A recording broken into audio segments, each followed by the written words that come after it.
Hi, you guys. I'm making coffee for Coffee and a Card. It's 3:36 a.m.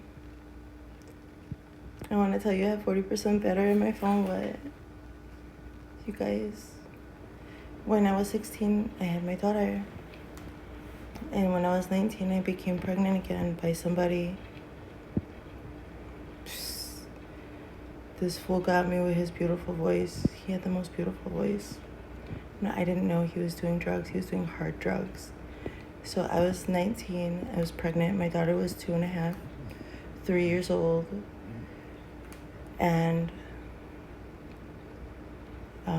her dad was already abusive and cheating on me all the time and in and out of my life. He already had 2 other kids by the time I was 19.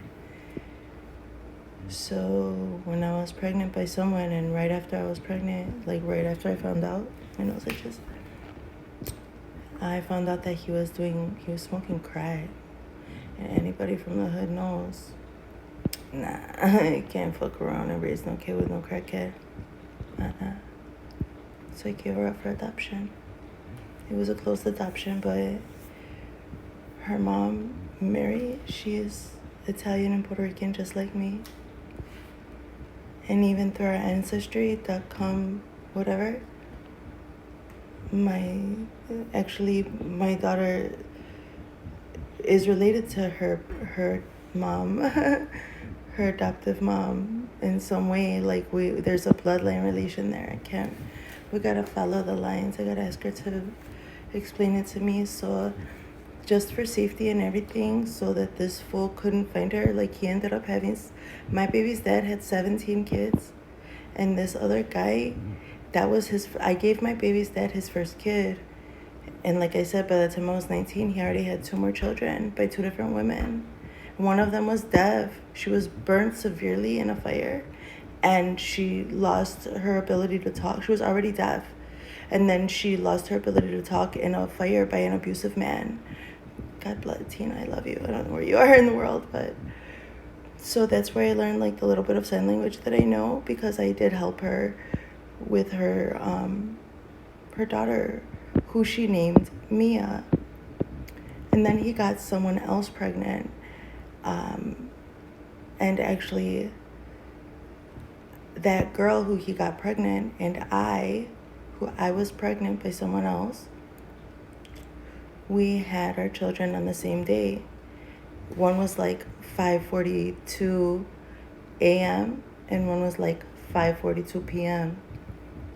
Our kids have the same birthday. Well, I ended up giving Mia for adoption. I met her mother through some family friends. She was also adopted, and they're a good family. She's had a very good life. My baby girl, one of my other baby girl, she's so beautiful, and she could sing. Girl, my babies are so beautiful, and she's talking to me. I just had to tell somebody. I liked her story, and like she turned 18, and then we started talking on socials, like just like that. Me and her mom have been friends forever, and I had to change a lot. I had to reprogram and everything. They had to keep even my baby safe from me because of the influences that I allowed in my life. So anyway, her dad also went on to have like, I don't know, in like the mid-teens, that many kids, but different women. Thank God I got away. You guys have no idea how much I've escaped in my life just to be here with you. So actually I have 3 kids. I've had 3 children. My daughter Haley J, she'll be 23 in 2 weeks. My daughter Mia Angelique, she was born in 2004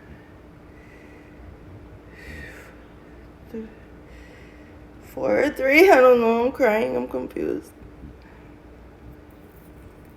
Well, I helped my friend, like, because Mia was adopted out. I ended up getting rescued from the hood by my baby's dad's 3rd baby mom. My family put me on the street. I had Haley. They didn't put me on the street, but if I wanted to stay at my mom's house, I would have had to do some bad things with my stepdad. So I was in this really abusive relationship. And my daughter's father, his third baby's mom, came to pick me up from Cicero and brought me to live on. She had, like, little did anybody know, his third baby's mom has ADHD. And he was just, like, going around taking advantage of disabled women. But I wasn't diagnosed, and neither was his third baby's mom. I don't want to drop names just in case. I mean, you guys would know if you keep on following me and my life progresses the way it does, but for now.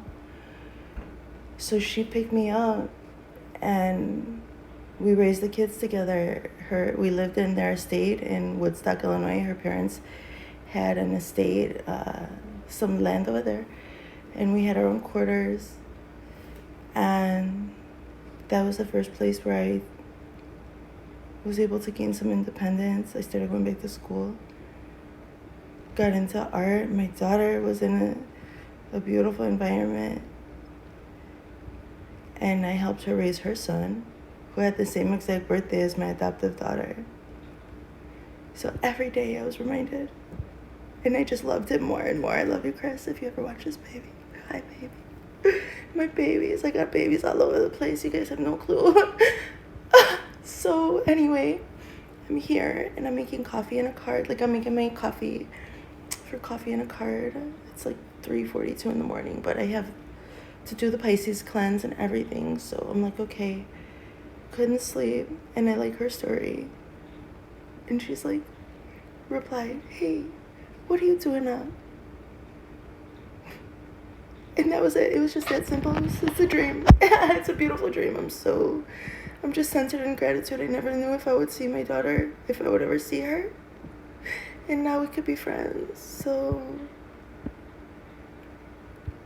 I wanted to tell someone. I don't